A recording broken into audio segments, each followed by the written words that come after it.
The Politics podcast brought to you as always by TakePoliticsSeriously.com. Folks, I needed to go out and get you an easy way for you to support the show because I'm delivering that value these days. Yeah. You know, normally it's just one show. Okay, it's one show. That's what I promise you. I promise you one show every week. This is that show. But I've talked to you twice since the last show. I talked to you on last week on Thursday or Friday when we interviewed Andrea Seabrook, formerly of NPR, now of Countable.us. Had a great conversation about the shutdown before it ended. Had a great conversation about the 2020 candidates. Did a little rapid fire. Then on Monday, I gave you a great conversation with Andrew Heaton, talked about his whole career, going from somebody that was going to be a politician and then took the road less traveled through Edinburgh, Scotland. Now is a awesome podcast host on Something's Off with Andrew Heaton. And now I'm back at it. Baby, I'm working hard for you.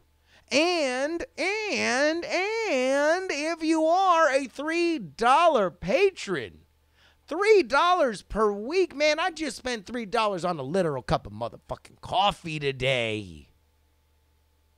If you do that to me, give me $3 a week. I'm going to give you 2 extra podcasts. I'm going to give you a podcast on Monday. I'm going to give you a podcast on Friday. That would mean that in the last week since I last talked to you, you would have gotten 5 podcasts, each unique, each there for you. I'm turning, churning, and burning for your love. And you can go ahead and show some love back at TakePoliticsSeriously.com. All right. Enough of me tooting my own horn like I'm Little Boy Blue. What do you say? We just do the damn thing!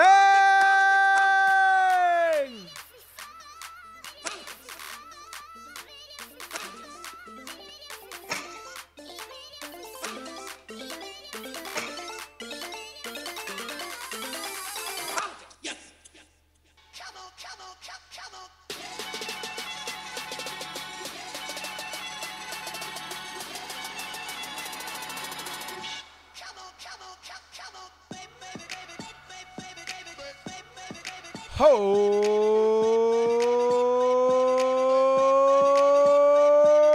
yeah. Welcome. Welcome, ladies and gentlemen, boys and girls, children of all ages. Come one, come all to the Politics podcast. I am here for you, friends, and that is a goddamn fact. We got a lot to talk about. Shit is heating up. It's getting on fire. We got a lot of stuff to talk about. Howard Schultz. Howard Schultz is running for president. He went on 60 Minutes. I hated him. Now I think I might like him. I don't know.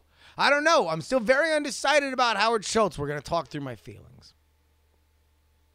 Kamala Harris. I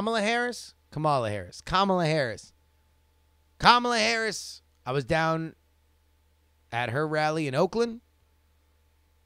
Took a little trip to go sample the vibes out of the Kamala Harris rally. We're going to talk about that. Are we getting close to the Mueller investigation? We're going to talk about that. Is Tulsi Gabbard already toast? Is she toast? Can you smell Tulsi Gabbard burning? Well, shit, son, it's here. It looks like it. I got a 2016 lesson that I know for sure. We have an AOC update and a little another installment in our chronicling of the Estonian elections from our official Estonian correspondent, T2. We got a pole dance. We got your emails. But we begin with Howard Schultz. Or, as he would be referred to on the side of one of his former company, Starbucks' cups, Harding Schatz. Howard Schultz is running for president. He is currently on a book tour. and he is looking to run as an independent. This according to a 60 Minutes interview and a press tour that has gone on since Sunday. Howard Schultz primarily has fairly mainstream centrist Democrat views. He's very critical of Donald Trump, but there's really not much, at least according to his interview with 60 Minutes, Scott Pelley with 60 Minutes, in which you would think that he would necessarily need to run as an independent. Now, traditionally, independents come of one of two varieties. Either A, the true believer. These are the Ralph Naders of the world who, very much believe in the causes that they are extolling. They don't believe that either of the two parties really are speaking to the issues that they care about. And so pragmatically, so they just believe they're going to be out there. They need to speak the truth. They need to know that what they are saying has a voice because they believe it needs to be a part of the American discourse. And then there's the more pragmatic view of it. The idea that in a primary, and more specifically in a third-party situation, your aim is not really to win. Your aim is really to draw either side a little closer to you. That you can demonstrate that there is popularity and American voter will around the causes that you are making a big deal about. And so you hope that the president that gets elected rubs off just a little bit on you. Just a little bit. So famous third-party candidates in the past include the before-mentioned Ralph Nader, Ross Perot, Jill Stein, Gary Johnson. But what is Aleppo? Evan McMullen. And those are from 2016. But one thing kind of is insistent about a third-party candidacy, and that is that you're saying the thing that can't be said in either party. Ralph Nader was like, look, you're both corporate owned and operated. None of you guys are going to speak out against corporations. None of you guys are going to put the environment first. And I speak for the trees have no tongue. The Libertarian Party says both of y'all motherfuckers have budgets that have run amok. Everybody wants to pay lip service to the fact that we are trillions of dollars in debt until you get into office and it becomes about how I can shuttle that pork to the people that will vote for me. So I, the Libertarian candidate, free of the burden of probably winning, will be able to get up on a soapbox and say, you cannot raise this budget. We got to start paying down the deficit. We got to start being more fiscally responsible. And while we're at it, let's make sure that you can smoke guns and shoot weed all you want. Did I mix that up? Oops, sorry, I'm super high and my ears are ringing from shooting an AK-47, as I should be able to do legally. But what was odd is Schultz doesn't really have one of them. Initially on 60 Minutes, I thought that was a huge mistake. Like, why the fuck are you running as an independent? Just run as a Democrat. You kind of sound like what Joe Biden's going to sound like. Kind of sound like what Cory Booker's going to sound like. Just, why don't you do that? Doesn't make any sense. So I thought he was stupid. Thought, hey, Schultz, what's the point of you? Who is you? I don't get it. I don't understand it. I don't think it makes any sense. Get the fuck off the stage. In fact, initially, I just thought, because here's the other thing you read a lot about with Howard Schultz. You read that he's got a crack team. He's assembled a dream team of political consultants, including ex-McCain consultant Steve Schmidt. Because God knows, when you want the gold standard of political minds, you want to find yourself the guy who thought Sarah Palin was a good idea. Yup. You're like, oh, God damn it. What happened? Oh, Jesus. You totally torpedoed an entire candidacy based on a vice presidential pick? Get me that motherfucker. But he's got some ex-Obama people. So I initially looked at Howard Schultz after that 60 Minutes interview, and I'm like, ooh, you're getting milked, my dude.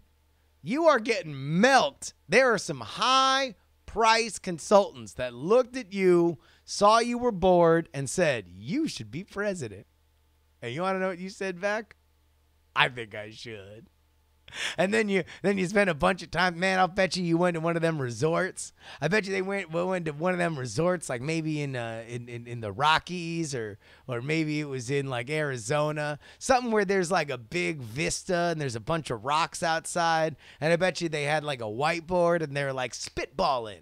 Okay, what do you think? What do you believe? What do you think America needs more of? And because Howard Schultz is boring, he said, I think we need to come together more. And they said, great job, sir. Great job. And they wrote, come together more. And then I'll bet you, man, one of those consultants were thinking, like, oh, Jesus. I mean, that doesn't seem like where the country is going. Kind of seems like that's not a good idea. But think. If I tell him it's not a good idea, then maybe he'll stop paying me. If I tell him it's a good idea, we can ride this shit out until next November. Let me file that thought under S for shut your fucking mouth, Steve.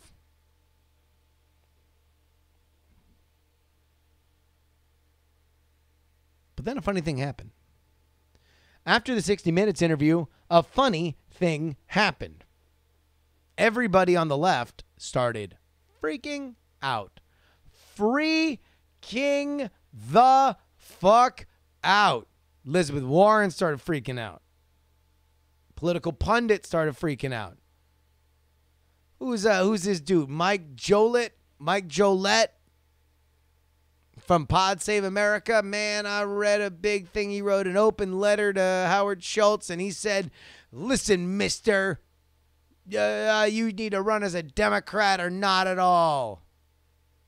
Of course, Mike Jolett and the rest of his Pod Save America folks are political consultants. You know, I read that open letter, and it read a lot like, you should have hired me. What are you hiring all these other dummies? I'm smarter than them. Elizabeth Warren's raising funds off him, sending out emails talking about how rich he is, saying he's trying to buy the election. And then he goes on Morning Joe. Here is him on Morning Joe today being peppered by Mika Brzezinski. Who is the best Republican president in the past 50 years? Best Dem. I have great respect for Ronald Reagan. Just came from the Ronald Reagan Library. The thing that I took away from Ronald Reagan, aside from all of the wonderful things he did, that really struck me, especially compared to the current person who is despicable in the Oval Office, Ronald Reagan never took his jacket off in the Oval Office in 8 years. Why? Because of his respect and the dignity of the office. That needs to be restored. Yes. Make America keep its jackets on again. Howard Schultz, 2020. Democrat, FDR. How much does an 18 FDR was president more than 50 years ago. Moving on. ounce box of Cheerios cost? An 18-ounce box of Cheerios? Mm-hmm. I don't need. Now here's the deal. I don't need Cheerios. I don't know how big 18 ounces is.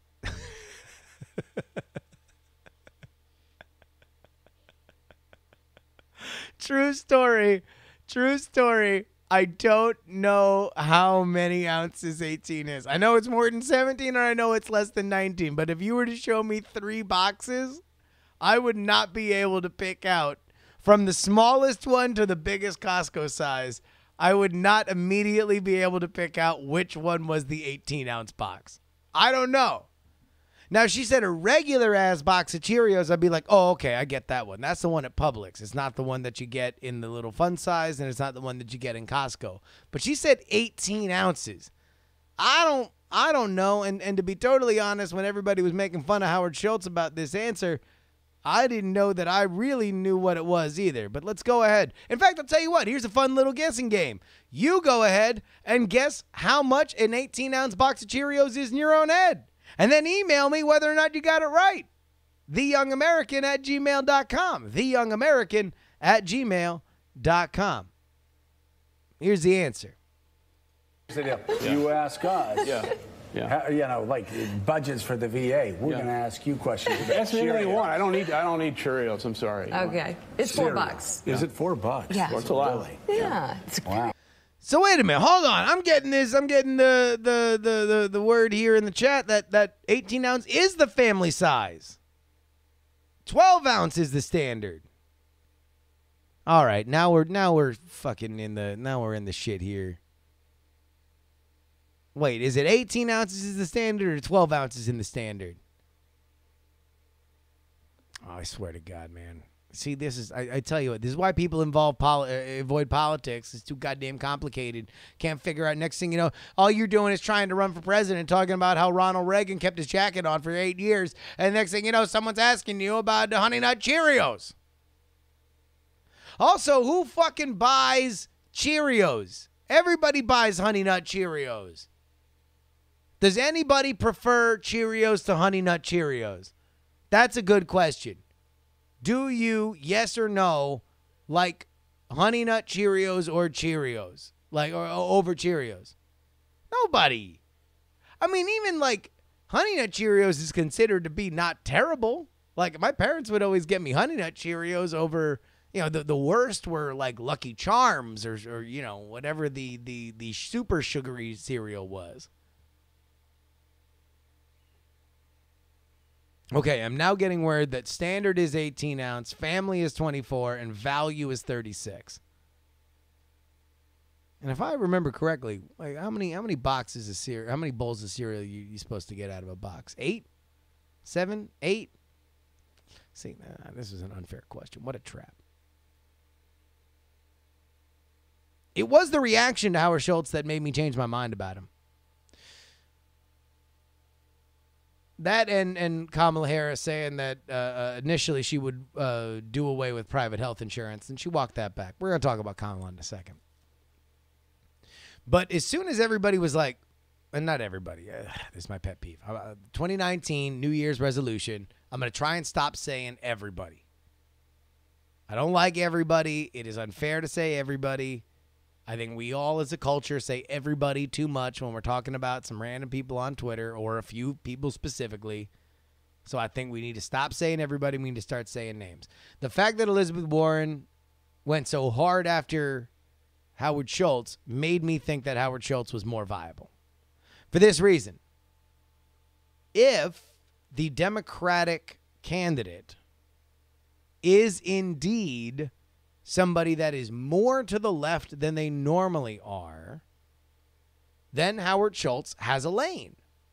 He's got a lane for people that don't like Trump, but also don't want a gigantically expanded entitlement. Like, that's a large amount of people. Now, that might be enough to make the Democrat lose, which is why people are upset. Man, do people get tight about third-party candidates.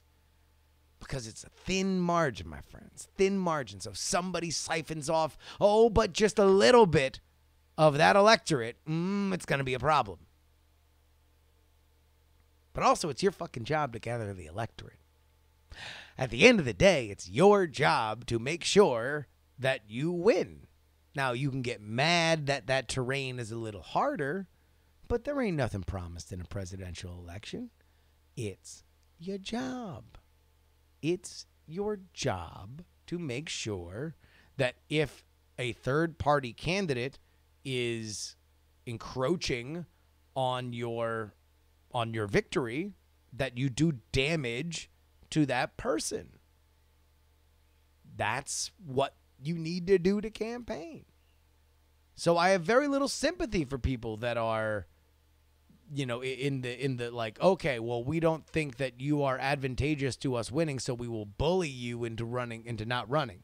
Howard Schultz has a very, very, it's all within his right to run. Now, it's well within everybody else's right to fucking hate him for it. That's fine. But the more I saw people being vitriolic about Howard Schultz, the more I thought, he might have something here. Maybe just being a boring, normal white guy is a pretty revolutionary concept. Let me say something else. I thought Kamala Harris had a really good rollout. Kamala Harris did a big event out here in Oakland, California. Let's go ahead to a clip of her. No one will be subjugated for others. It's about fighting for a country with equal treatment, collective purpose, and freedom for all.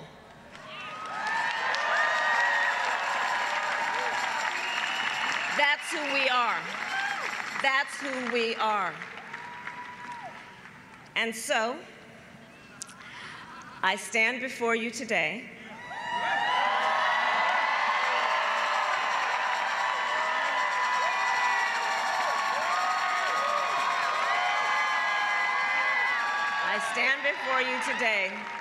clear-eyed about the fight ahead and what has to be done.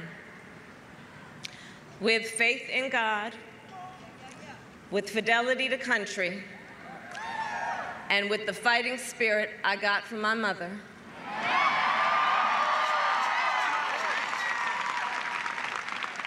I stand before you today to announce my candidacy for President of the United States.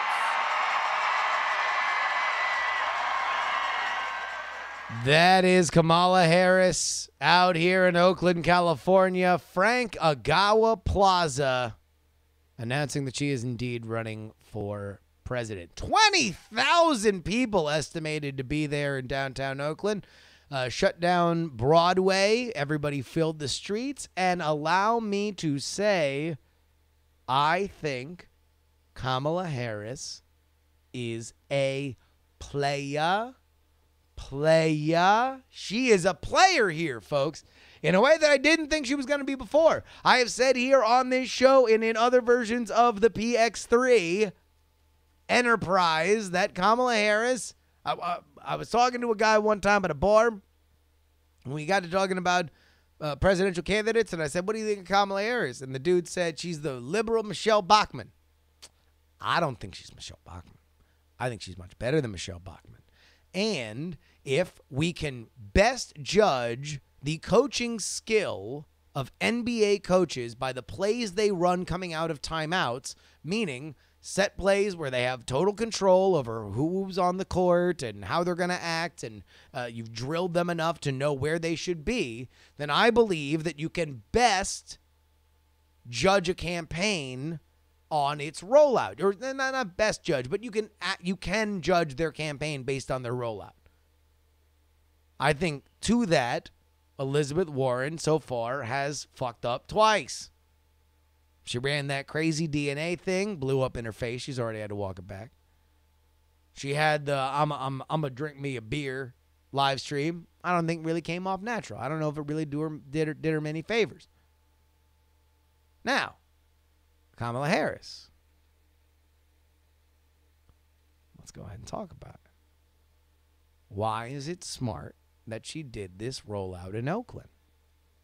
Number one, 20,000 people.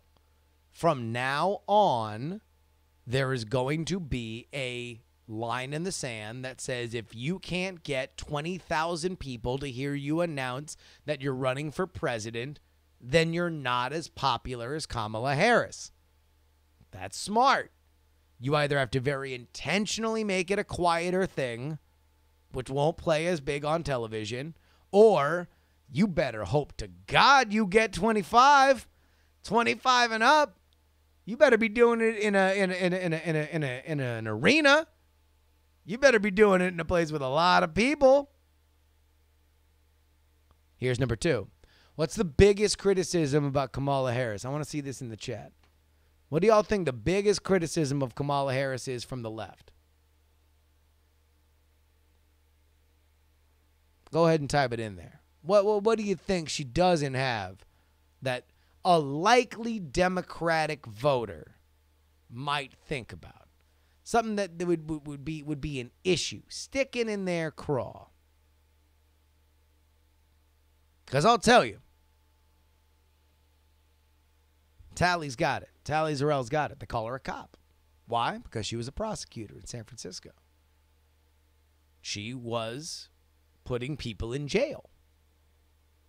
She, was enforcing the law.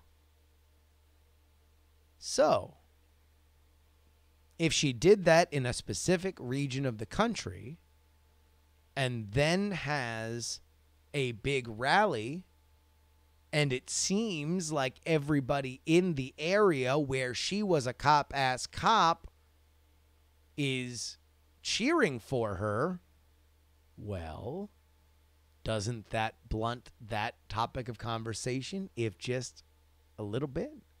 Doesn't it give it a little bit of social proof that, hell, look, we ain't talking about some random part of the country. We're not talking about a kind of country nice part of the country. We're not talking about Minnesota. We're not talking about, well, we might disagree, but I'm excited you're here. This is Oakland, baby. This is 2 BART stops from Berkeley. This is from the protest capital of America.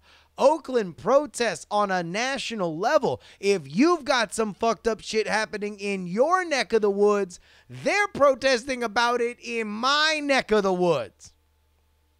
So if Kamala Harris didn't have big visible protests, which by the way is why I went down there, because I wanted to see if there were any big visible protests, because I thought there would. It's Oakland. People fucking protest about shit. And you heard it a little bit during the rally. There was a little bit. As soon as she mentioned her past as a prosecutor, there was chanting in the background, and everybody started chanting Kamala. But other than that, it wasn't a big thing. And I don't think it really picked up on television. I only picked up on it because I was listening for it. It was something that I knew. I'm like, something's going to happen. Someone's going to be pissed off. Someone's going to be pissed off at Kamala Harris. It's Oakland. It happens. But I thought that was smart. It's also smart because the Bay Area is starved. It's very politically charged. It's very politically motivated. And yet because the primaries happen in California fairly late, and there's just not a lot of people that come out here aside from fundraising, it doesn't get a lot of big national moments. So Kamala Harris coming out and saying, hey, Oakland, have a big national moment. I think people were very excited for it. Now,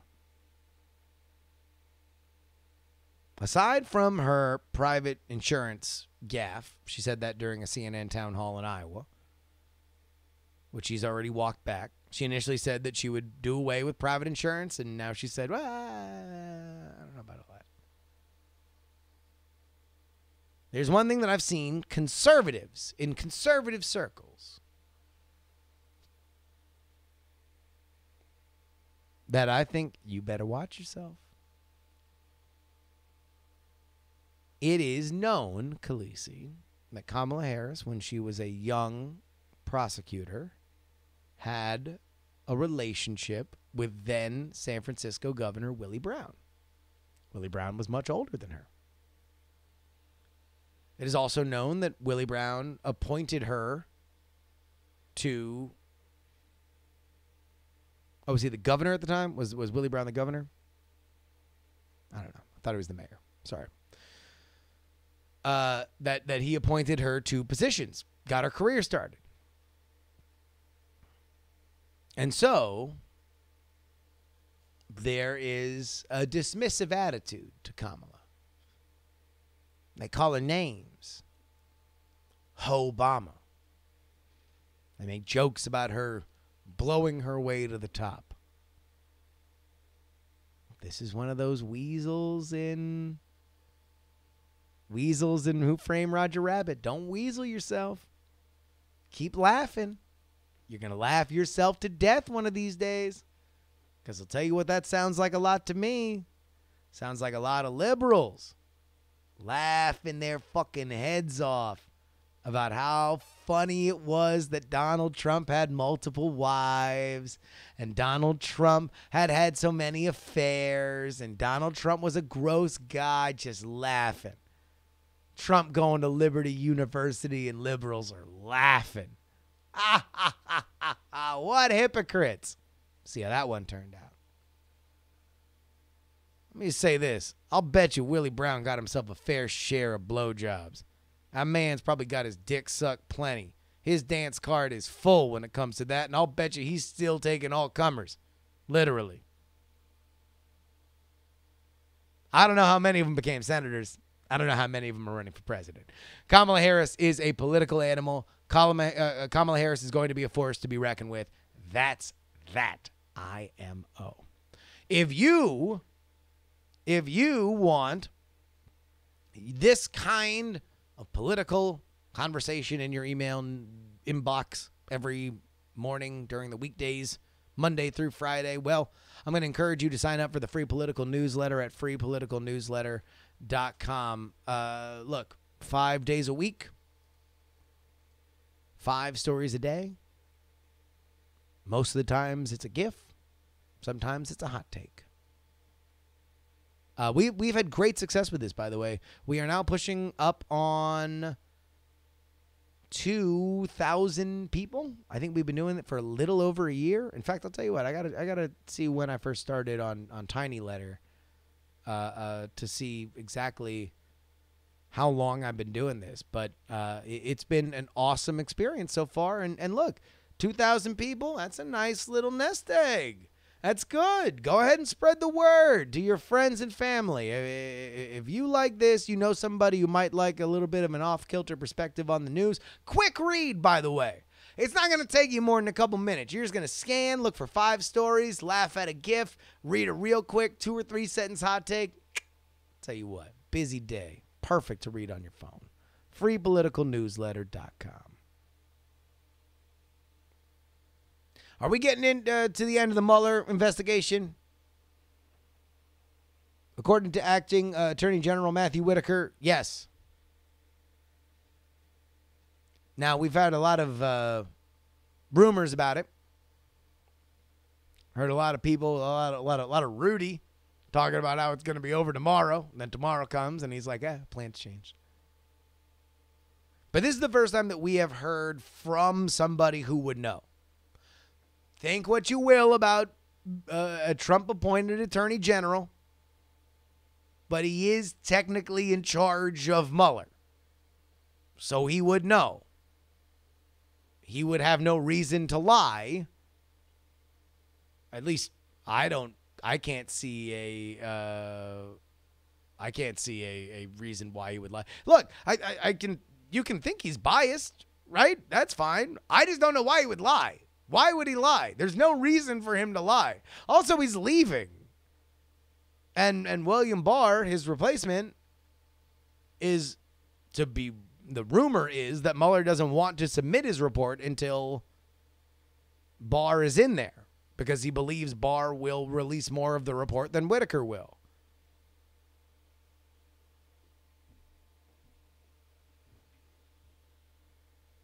Dan Wally in our chat says he's quitting. That's a reason to lie.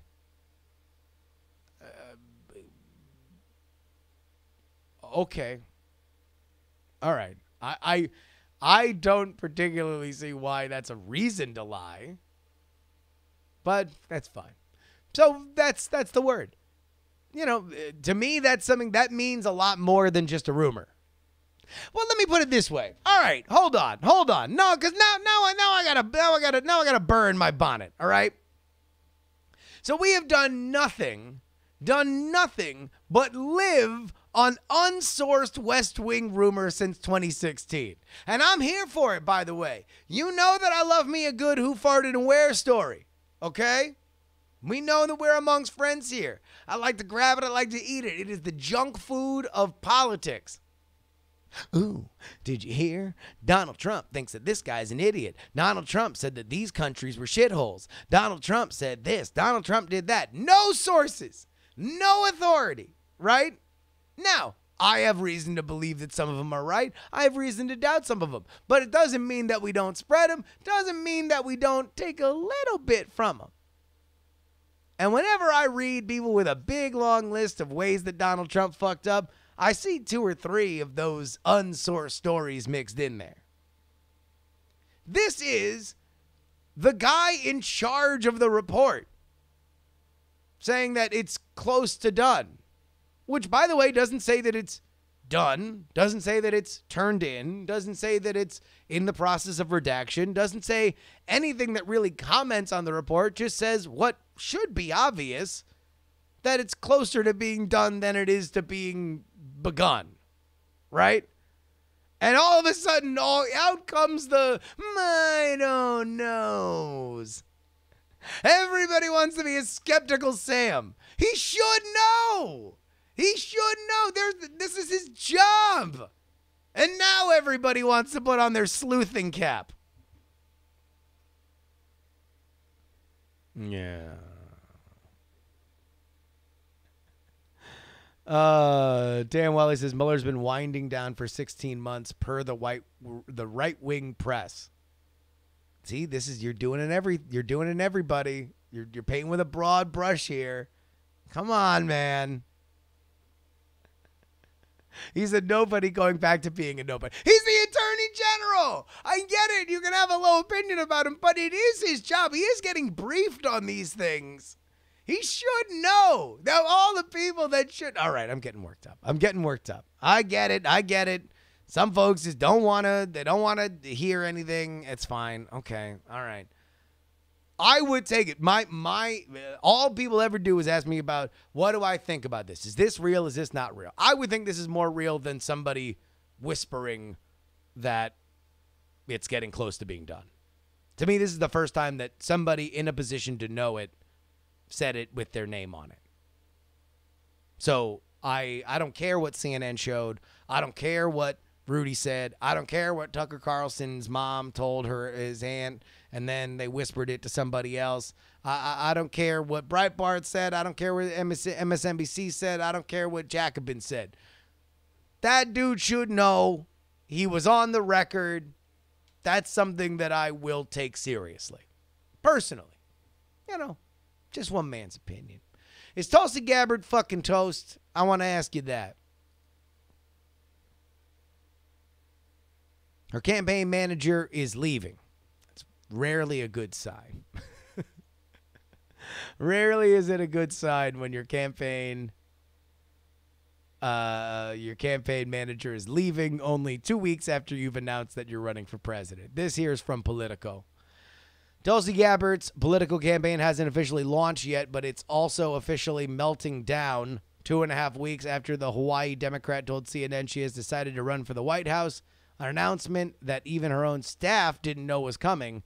After weeks of debating the timing of the rollout, the 37-year-old congresswoman has struggled to contain the chaos. Campaign manager Rihanna Beatrice, Gabbard's consulting firm Revolution Messaging, are set to depart after this week's official kickoff in Hawaii. 2 sources familiar with the situation told Politico. Gabbard is leaning on her sister, Vrindavan, to fill the void. Meanwhile, the congresswoman is under fire back home after picking a fight with Mazie Hirono, a Democrat in Hawaii, and a prominent Democratic state lawmaker already challenging Gabbard in next year's congressional primary. That means she faces the possibility of losing the presidential race and her House seat as well. Losing your campaign manager isn't necessarily a death sentence. In fact, sometimes it's better to reprioritize if you're not getting the right help.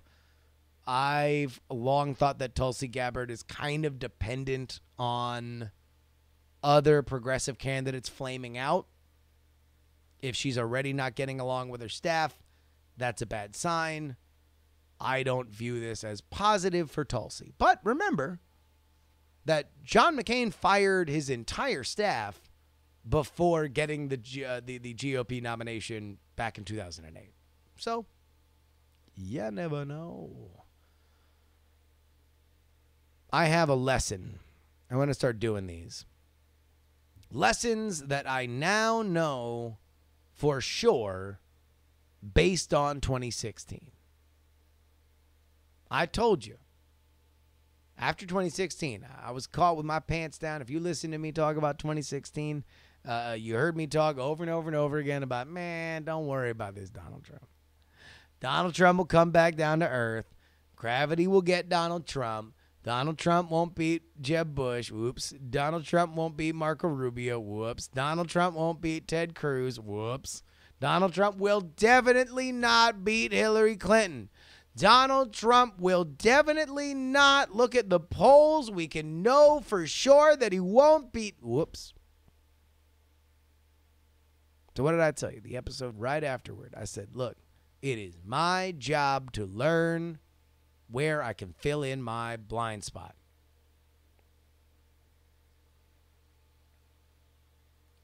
I did not say that, Tally. Tally's around in our chat. I'm sorry to get distracted. Donald Trump will be good for the LGBT community. I did not say that. I said that Donald Trump is the only GOP candidate to embrace the LGBT flag on at a campaign stop and to support gay marriage on the campaign trail. So take that for what it's worth. I said that I thought Donald Trump was going to do something that would be destabilizing to Democrats. And in guessing what that might be, I was guessing that it would be a gay rights thing. He would do a positive gay rights thing to destabilize his enemies. Instead, he did the opposite and banned transgender people from the military. So add that to the shit that I was wrong about. That was a wrong guess. I never said he was going to be good for LGBT. I said that that was a thing I thought he would do. So there. So let's get back to the lessons I learned. The lessons I learned. I'll do these periodically as we move toward the 2020 election. Here's one lesson I learned. A high floor is better than a high ceiling. What do I mean by that? I mean that if you are a candidate that cannot fall below 16%, it's better than being a candidate that can theoretically get to 80%. Right? You want to be somebody, 80 would be like universally high, but like that would have a heart that, you know, has a possibility to get to 50%, right? 40%. Somebody that's very popular in a primary, which is my way of saying that you are a fool, my friends, if you believe that Bernie Sanders cannot win this primary. Bernie Sanders, according to a Yahoo report, is ready to announce that he will run, and I believe that his support is diehard. It is shoot somebody on Fifth Avenue support. I would take Bernie Sanders to get deep into the primary over almost anybody. I think that there are, again, high floor. He's got a low ceiling, but he's got a high floor. Donald Trump had a high floor. He promised the things that other people wouldn't. Came with a message and presentation that, enchanted 16% in a big primary. I think nobody is going to run to the left of Bernie Sanders. Nobody. And that is a very excited element of the Democratic electorate. Nobody else is going to say we need to reboot capitalism. Even Elizabeth Warren says, I'm a capitalist. I think we need some controls. Bernie Sanders says, I want to get half naked and sing "This land is your land, this land is my land" with a bunch of communists like I did on my honeymoon. How about that video? Bernie Sanders has looked like he is 60 years old for 60 years. That dude looked old when he was young. He came out of the womb with that weird from behind comb over and glasses. If you haven't seen the video, go check it out. It doesn't really play in audio, so I didn't want to play it here. Oh, man. All right. It looks like we're going to have to do a little rapid fire here if we're going to get into all your emails. Number one, the Democrats are looking to primary Alexandria Ocasio-Cortez. It's not that big of a deal. It's more of a fun story to talk about than it is than it is anything else. It's apparently an inner party fight. It is a New York state thing where Ocasio-Cortez has signaled that she might support a primary challenge for another House member of the state of New York. And so now they're making noise that they want to primary her and make her a one-term congresswoman. Spoiler alert, I don't think Alexandria Ocasio-Cortez will ever lose an election in that district. She's too famous. You can't be that famous and lose your seat in the House. Sorry. The numbers are too small. Name recognition means too much. That's that. All right. We didn't get to this last week, so we'll get to it now. T2T2, one of our great friends, is giving us updates about Estonia. He says today, as today's political parties may not place outdoor, as of today, political parties may not place outdoor advertising until the elections finish, which you found interesting. So let's find some loopholes.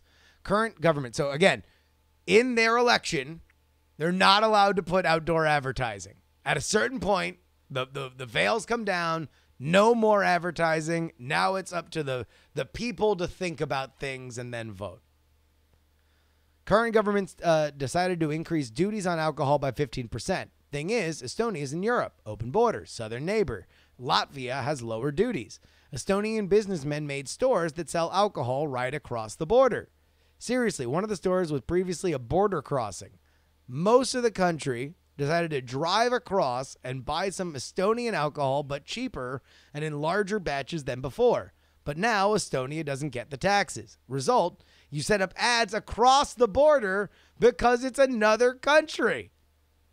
So people bought ads in Latvia for the Estonian election, knowing that people in Estonia were going to Latvia to buy their booze. Smarty. Or you just follow prior court cases where it was decided that you could put your name and face on your party's car and it doesn't count as a political ad as long as your candidate's number's on it. So they just wrapped their own cars with their ad and said, no, it's in an ad. It's in an ad. Dude, I'm just trying to pimp out my tight whip. T2T2 adds, yeah, the law isn't that well thought out. Making it worse is that the EU elections being a few months later, so candidates can say, oh, no. That's not an ad for this election. That's an ad for the EU election. No, totally different. And finally, T2 adds, if it helps, we don't have free Wi-Fi everywhere. That's just a clever lie that we pulled on the rest of the world. T2 from Estlandia. Oh, thank you, T2. Keep up the updates with all of that. All right. Friends, I think you know what time it is.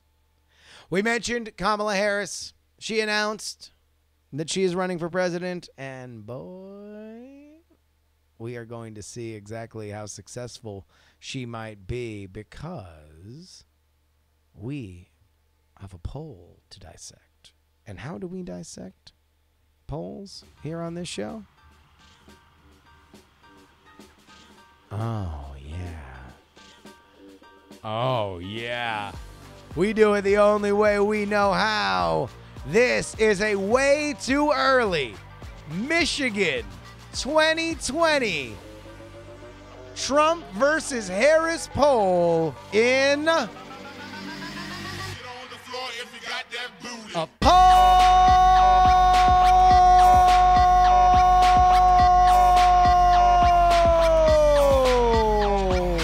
Dance, dance, dance, dance, dance, dance.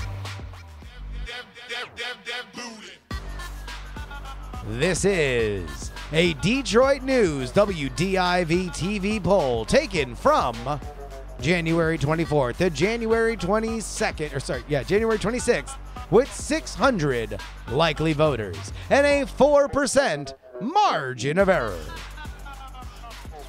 Stepping up first to the stage, he is your 45th President of the United States of America, the art of the deal, Donald J.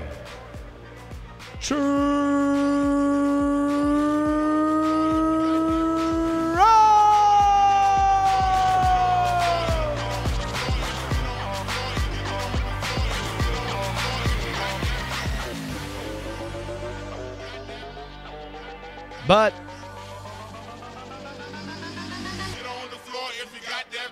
your headliner from the Bay Area, your junior senator from California, Oakland's own Kamala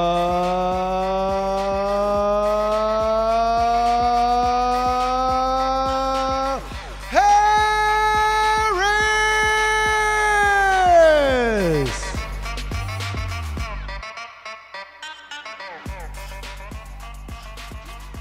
Yes, again, that is Trump 42, Harris 47. That is Kamala Harris with a 5-point spread.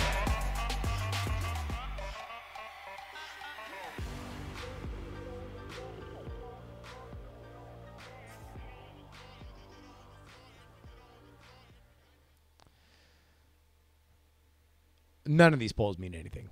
Let's go ahead and get into your emails. TheYoungAmerican@gmail.com. Again, TheYoungAmerican@gmail.com. Send me your emails. Big Jim writes, this is a crazy-ass idea. I know it's crazy. But what if Alexandria Ocasio-Cortez came out and supported Bernie?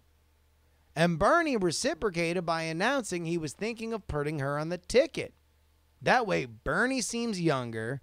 AOC gets the backing of one of the most esteemed members of Congress. Yes, it's crazy, but isn't that what this period's about? I think AOC's... I don't know if an endorsement means more. Obama's probably. Obama's endorsement means more. Maybe Oprah's. Beyond that, I don't know if any endorsement means more than Alexandria Ocasio-Cortez's, which is fucking insane because no one knew her goddamn name 6 months ago, unless you were in Queens. If you're in Queens or the Bronx, you might have. Jeff writes, I've very much enjoyed listening to your Andrew Heaton interview. Good episode. P.S. If it helps, I'm unemployed taking a dump in white. Thank you. Matt writes, I'm a longtime PX3 listener, just recently started dipping into Jury Daily. In the Sister Act episode, Brian, who I've really enjoyed on Andrew Heaton's show, y'all should do a special with the three of you, mentioned that he'd love to hear from somebody who listened to All's Well despite never hearing of Night Attack. Well, here I am. Y'all sparked my curiosity, so I decided to listen. It's a fascinating 40 minutes. I sawed branches apart and hauled them from my backyard to the truck bed in the front yard, all while journeying through a magnificent hellscape of surrealist musical comedy. I'm still not sure what Night Attack is, but I'd probably listen to more of it. By the way, All's Well, a Night Attack album still available. Stream it.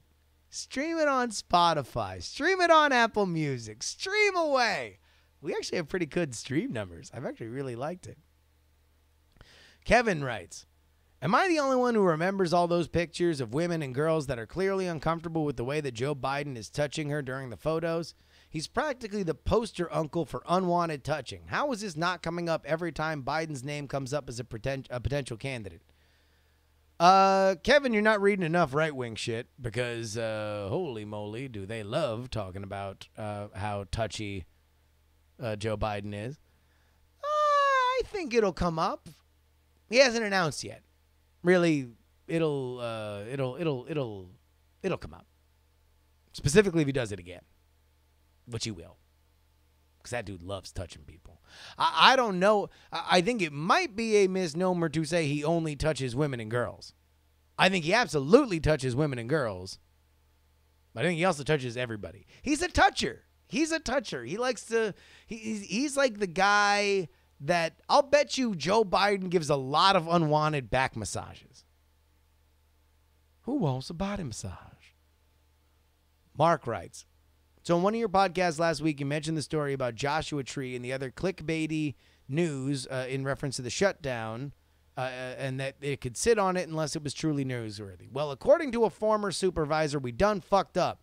Now, it's just one expert's opinion that it may take 50 years or 2 years for Joshua Tree to recover. But as somebody who used to run Joshua Tree, I thought this was at least somewhat newsworthy. So what Mark sent over was an article about a rally that was going to be held to protest the shutdown, but then the shutdown ended. Oh, by the way, if we mention the shutdown ended for 3 weeks, and then Donald Trump says he's going to declare a national emergency and build the wall. But of course, we have seen no negotiation since, so I'll believe it when I see it. But a guy who used to run Joshua Tree at a rally protesting the shutdown said that the damage done to Joshua Tree would take 50 to 100 years to fix, which might be true. I'm not going to discount this man's opinion. However, I would say, considering how often the government has been shut down recently, maybe it's time that we take some of that control out of the government's hands. If they can't responsibly keep the fucking parks open and we're facing an ecological disaster, maybe that is a reason why we should not be trusting the government to run this shit during a shutdown. Sarcastic Weasel says, I'm Catholic, and I went, oh, God. All right, let's get into this Covington shit. If you listened to the Andrea Seabrook interview, you heard me talk about it. I got a bunch of emails from people that went to Catholic school that thought I was being mean, probably because I was, to Catholic school kids, and I was saying that I just operate under the assumption that all Catholic private school kids are pieces of shit. So let me say this in case you didn't listen to that interview or you skipped through it, you just wanted to hear Andrea. I was being a little tongue-in-cheek. I tend to, maybe I get a little cavalier with joking about where people came from because I went to public school in Florida. It's a much maligned state with a much maligned education system. And yet I am the product of it. If I ever need a laugh, I oftentimes say, oh, don't mind me. I'm a public school kid from Florida. And everybody laughs. You know, it's an expectation that people have. They think that the system is bad enough that there's a funny joke at the end of it. So, similarly, I figured people would have a good time by joking about something in their lives that Catholic school kids and really all private school kids have the idea of being elitist fuckwads, right? I thought we'd all be able to have a good laugh. No, we weren't.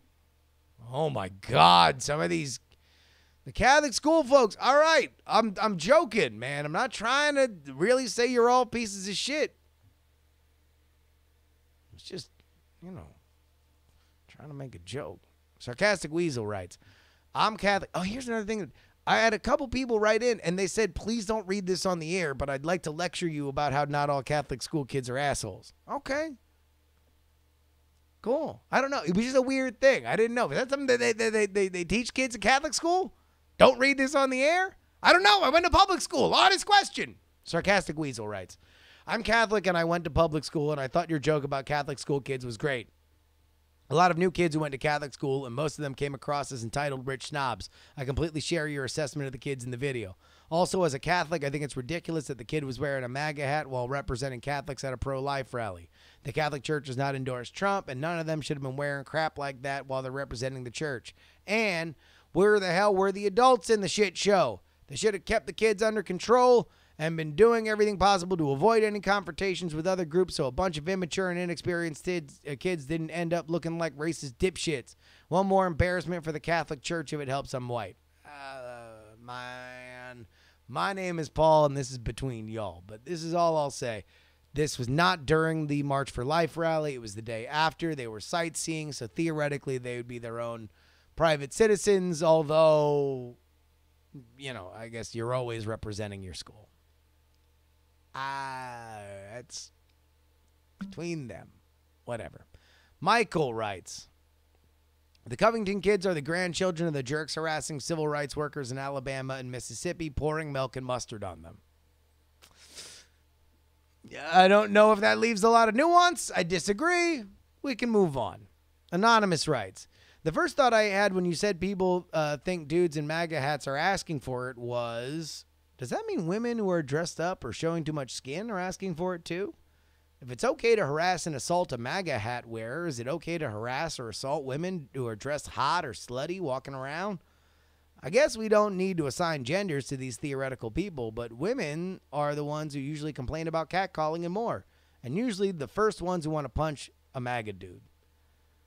Oh my God, I don't even know why I'm reading these emails. I don't know why I'm reading these emails. We're just going to get more emails. Sean writes, in high school, I went to D.C. for a week for a close-up. A classmate asked me in front of the Lincoln Memorial what I would do if I was drafted. He knew I was a war-hating liberal. I hadn't thought about that until your bonus spiel and your talk about tour guides. Why are the steps of the Lincoln Memorial so controversial for everybody? If regular high school tours have spats there, what the fuck is going on? Finally, Sean asked the real questions. Are the Lincoln Memorial steps cursed? Jeff writes, aren't all high school kids assholes? I get the public versus private high school thing. I've been to both. Having 3 of my own kids, teens are assholes. As an individual, they're fine, but as groups, assholes. I was definitely an asshole teen. When I was a teenager, there was a thing that I found funnier than anything was cursing in front of children when their parents were there. I thought it was the funniest thing in the world to watch parents get really mad while I cursed in front of their children. I was a dick.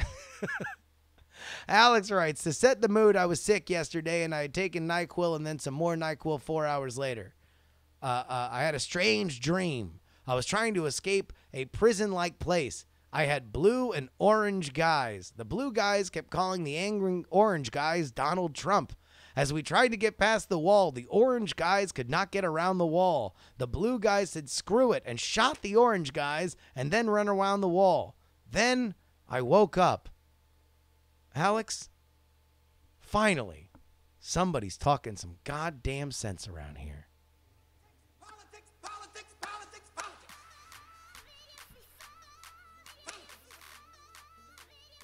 Also, I want to give a big shout out to Andrew. He sent a really long email about the Covington story. Had totally stolen the spotlight from Native American causes. It was a very good email. It was way too long. I'm not editing emails that long. Folks, you want to email the show, email theyoungamerican@gmail.com. Music has been provided by Valesco and Trop Killers. Follow me, Justin R. Young, everywhere. Twitter, Instagram, Snapchat. Download archived episodes of this show at bonerwars.com. If you've only listened to this show, go subscribe to the audio feed so you can get the interviews. Andrea Seabrook, Andrew Heaton. I will eventually interview people whose names don't start with A-N-D. Folks, some shows talk about politics. Some shows talk about politics. And some shows talk about politics, but I'll be a goddamn monkey's uncle if this isn't the only show that talks about all three.